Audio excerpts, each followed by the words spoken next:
सब दोस्तों को अस्सलाम वालेकुम। तो कैसे हैं आप सभी लोग? तो उम्मीद करता हूँ आप सब खैरियत से होंगे।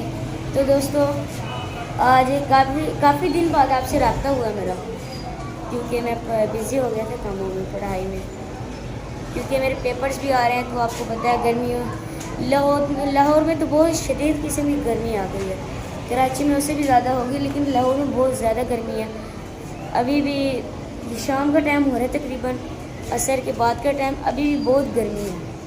पर हालांकि मैं छत पे खड़ा हूँ, अब हवा नहीं चाहिए, लेकिन अभी भी गर्मी है।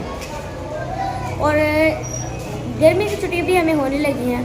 पी से इंशाल्लाह हमारी छुट्टियाँ स्टार्ट हैं। सिर्फ 1 वीक की हमें छुट्टियाँ होंगी, क्योंकि उसके बाद हमारे पेपर्स हैं। तो पेपर्स में आपको पता है, पेपर से पहले इतनी छुट्टियाँ नहीं होती। तो 1 वीक के बाद हमारे छुट्टी के बाद समर कैंप लगेगा स्कूल में, वहाँ पेपर्स होंगे।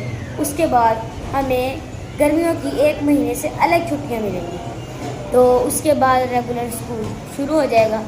तो मेरे पापा बता रहे थे, जब हम अपने टाइम में पढ़ते थे ना, हमें छुट्टी नहीं होती है ख़ास तौर पर इतनी ज़्यादा। अब तो गवर्नमेंट स्कूल में आपको पता है, जब भी मतलब 14 अगस्त आ जाए छुट्टी होती है, यौम तकबीर आ जाए छुट्टी होती है, मतलब बहुत ज़्यादा छुट्टियाँ हो रही हैं। तो इस तरह ये पहले बिल्कुल छुट्टियाँ नहीं होती थी। तो इस टाइम बस ये स्कूल, प्राइवेट, गवर्नमेंट चलते रहते हैं। तो इस वाले से आपको मैंने बताना था कि हमारी भी गर्मियों की छुट्टियाँ होने वाली हैं। और आप कमेंट्स में बताएं, आप स्कूल जाते हैं और आपकी गर्मी की छुट्टियाँ हो गई हैं या होनी है। इसी वाले से मैंने आपसे बात करनी थी। तो मिलते हैं आपको इंशाल्लाह नेक्स्ट व्लॉग में। और हाँ, अब मेरी गर्मियों की छुट्टियाँ होने वाली हैं, बल्कि ईद की।